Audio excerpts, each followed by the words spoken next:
Hey gang, welcome back to the Genre Files. This week it was sci-fi, as you can see by every other member's videos besides mine, because I'm late again.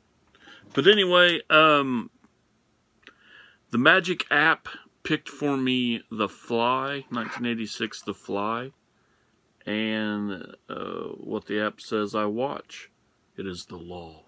But anyway, David Cronenberg's The Fly. Cronenberg has a lot of really, really good films. Dead Zone, Dead Ringers, Shivers, just a ton. Naked Lunch.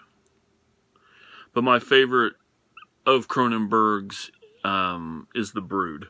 But The Fly comes in a really, really close second.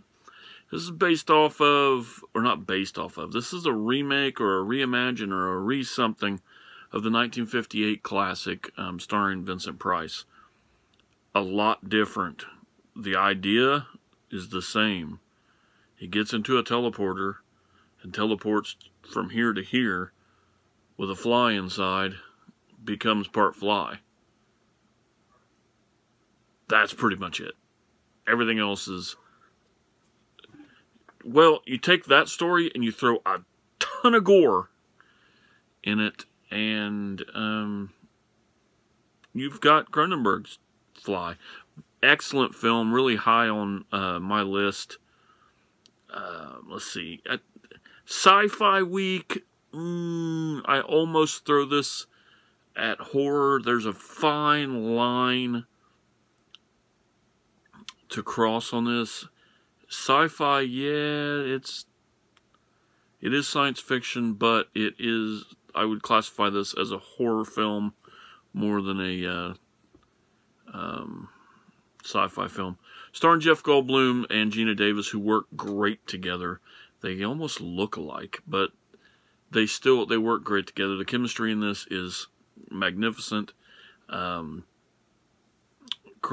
does a great job directing these two to make this movie practically seamless.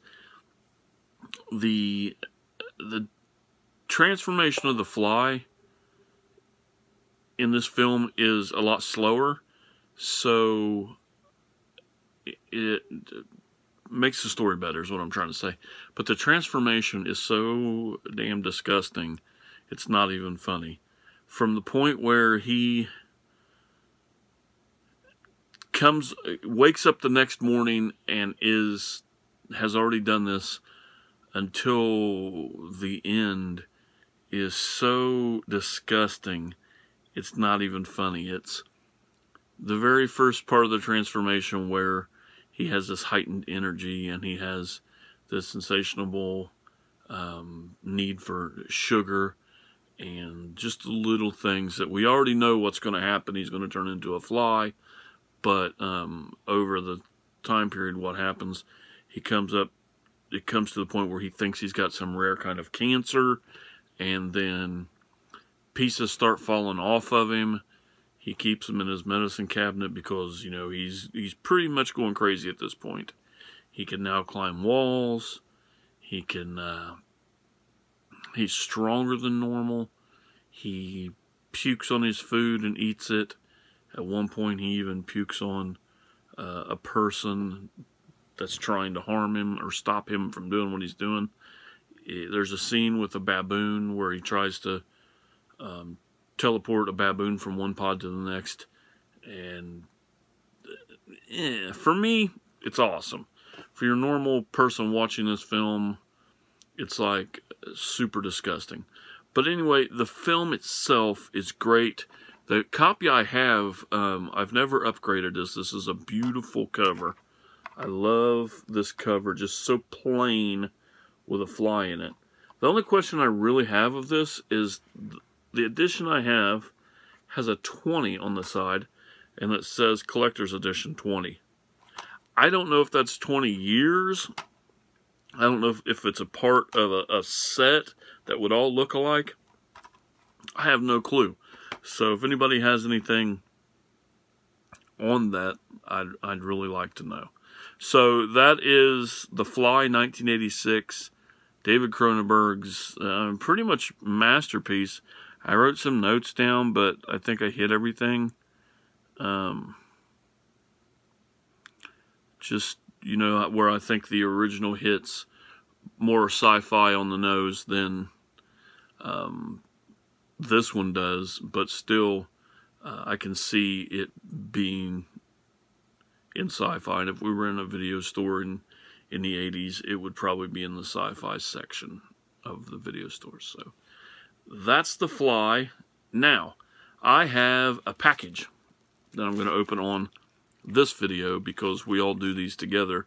Myself, Ian, Mike, and now Harry has jumped in. So we are the Four Horsemen, and hopefully it carries on to other series as we may do. And this package was sent to me by Mike. I know what's in it already. He has already contacted me and asked me if I had this. He got sent a extra copy, or they sent him the wrong copy, I think. I can't remember exactly what he says. But it's something I did not own. He actually took the time to go back and watch my collection video, the letter F, to see if I...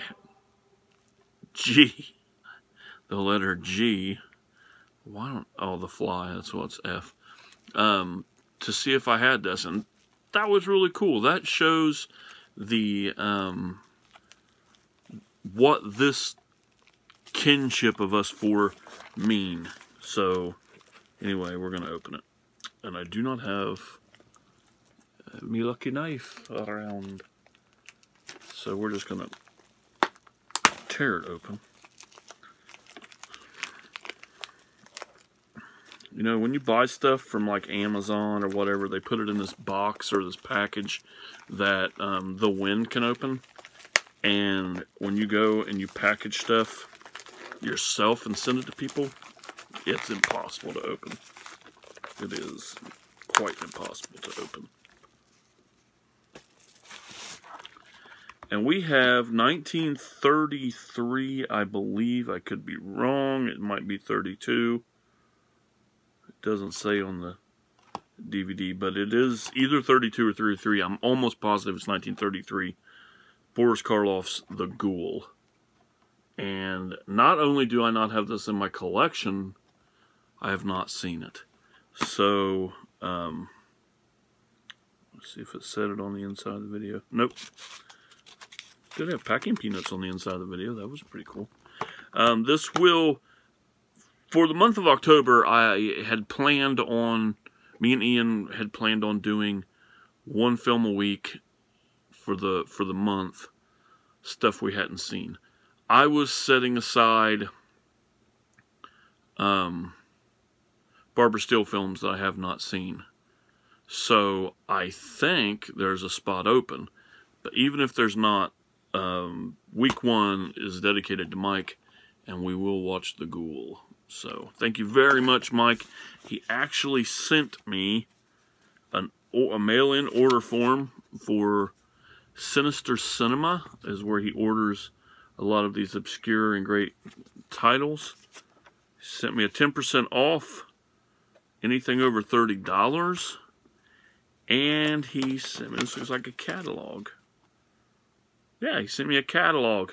I was going to ask him about this. I went online and seen where he could order one, and I was going to see if he had an extra one.